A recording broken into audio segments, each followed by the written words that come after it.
আসসালামু আলাইকুম। আমরা যখন কথা বলি তখন পারসেপশনকে মাথায় নিয়ে কথা বলি। গেল সপ্তাহখানেক আগে আমি নিজে আপনাদেরকে একটা ভিডিও দিয়েছিলাম যে নারায়ণগঞ্জ থেকে মার্চ ফর ডক্টর ইউনুস একটা প্রোগ্রাম শুরু হয়েছিল। তখনও বিষয়টাকে অনেকে হাহার ইট দিয়ে হাস্যকরভাবে নিয়েছিলেন, কিন্তু মাত্র এক সপ্তাহের ব্যবধানে আপনি দেখছেন পরিবেশ কিভাবে পাল্টে যাচ্ছে। নির্বাচনকে নিয়ে এই এনসিপির যারা অনুসারী আছেন, আমি এনসিপির অনুসারীদের বলতে চাই, কারণ ছাত্র জনতা এটা একটা সামষ্টিক শব্দ। কোন দলের ছাত্র, কোন অনুসারী ছাত্র?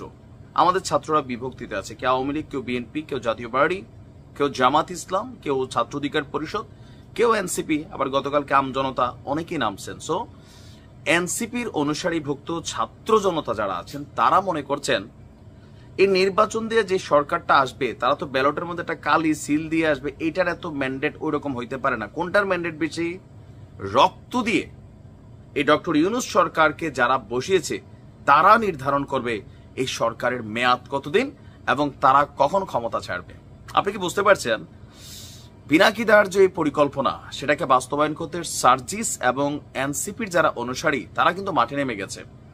আরো মজার বিষয় হচ্ছে, গতকালকে রাজু ভাস্কর্যে আমরা দেখলাম প্রথমে 5-7 জন ছেলে দিনের বেলা আমরণ অনশনে তারা বসলো, রাতের বেলা আবার ছিল না, কালের কণ্ঠ গিয়ে দেখলো সব ঘুমায়। আজকে সকালে 5-এর বদলি 3 গুণ 4 গুণ হইয়া 20 জন আইসা বসছে ডক্টর ইউনুসের জন্য, মার্চ ফর ডক্টর ইউনুস। এমনকি তারা আমরণ অনশন করবে। কেন? ডক্টর মোহাম্মদ ইউনুসকে 5 বছর রাষ্ট্র ক্ষমতায় তারা দেখতে চায়। এমনকি নারায়ণগঞ্জেও আজকে গতকালকে, মানে আমি যখন নিউজটা করছি আজকে, একটা আমরা মিছিল দেখলাম, মোটামুটি মানুষ হয়েছে। এই যে 2 থেকে 4, 4 থেকে 40, 40 থেকে 400 তারা তাদের টিম বড় করছে।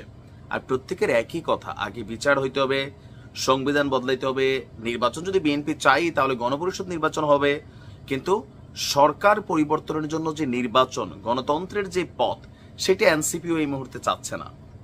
শেখ হাসিনার স্টাইলে তাদের একটা বক্তব্য, কিন্তু এখন অনেকে মনে করছেন যে তারাও শেখ হাসিনার স্টাইলেই কথাবার্তা বলছেন। এই কথা কে বললেন?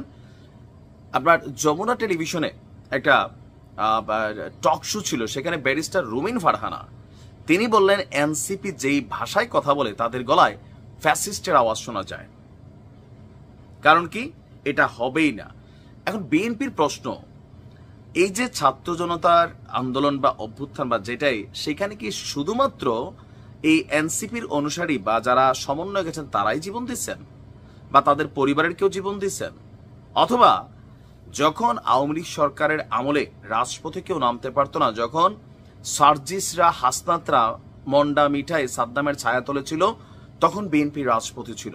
শেখ হাসিনা সরকারের বিপরীতে তারা সংস্কারের ঘোষণা দিয়েছিল, বিভিন্ন প্রোগ্রাম ফেস্টিভ্যাল করেছিল। এমনকি জেলের ইস্যুটা নিয়ে মির্জা ফখরুল ইসলামের একটা বক্তব্য আবেগতাড়িত হয়েছে যে ওনার স্ত্রীর যখন অপারেশন হবে এর 2 দিন আগে ওনাকে জেলে নিয়ে গিয়েছিল, সেখান থেকে তিনি স্ত্রীর অপারেশনের খবর পেয়েছিলেন, আর এটি নিয়ে তিনি একটা পোস্ট দিয়েছিলেন। তিনি যেটা বুঝাতে চাইছেন যে এভাবে দিন রাত যারা আছেন তারা বিএনপির নেতাকর্মীরা জেল খাটছেন, জামাত জেল খাটছে। কিন্তু এনসিপির অনুসারীরা মনে করছে বিএনপিকে এই দেশের জনগণ এই মুহূর্তে চায় না, জামাত কেউ চায় না, চরমোনাই কেউ চায় না। কেন? হেফাজত ইসলাম চরমোনাই যারা আছেন, ইসলামিক ভাবধারার সরকার এই দেশের মানুষ চায় না। এটা কার কথা? এনসিপির যিনি আহ্বায়ক আছেন, প্রধান আহ্বায়ক নাহিদ ইসলামের কথা। এখন তারা একটা রাজনৈতিক দল, তারা রাজনৈতিক বক্তব্য দিবেই, কিন্তু সরকারকে ক্ষমতায় রাখার জন্য সরকার আর রাজনৈতিক দল তো আলাদা।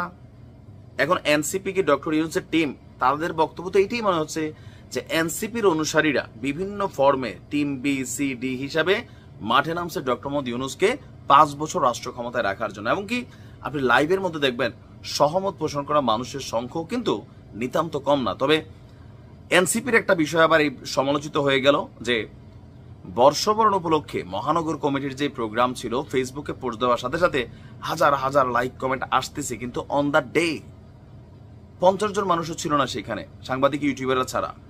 এগুলো থেকে তাদের আবার একটা নেগেটিভ অবস্থান তৈরি হয়েছে। টোটাল এই আয়োজনটায় তারেক রহমানের যে স্বপ্ন, যে গণতন্ত্র অথবা একটা নির্বাচনের মাধ্যমে আগামী দিনে সরকার গঠনের এবং আনটিল ডিসেম্বরের মধ্যে এই স্বপ্ন কিন্তু ভেঙে খান খান চুরমার হয়ে যাচ্ছে, অলরেডি গেছেই। এই আন্দোলনটা পিনাকিদা পেছন থেকে মেটিকুলাসলি ডিজাইন করছেন 100%, আর এটা সার্জিস্টরা আওয়াজ দিচ্ছেন। এরপরে তাদের যারা অনুসারীরা আছে তারা এটাকে বাস্তবায়নের জন্য একটা জনমত গণমত ফেসবুকে ইভেন্ট গ্রুপ তারা কিন্তু কাজ করে যাচ্ছেন। এই পর্যায়ে গেলে নির্বাচন কিন্তু হবে না, আর এটাই বিএনপি ভয় পাচ্ছে। এখন দেখা যাক আসলে কি হয়। ভালো থাকুন।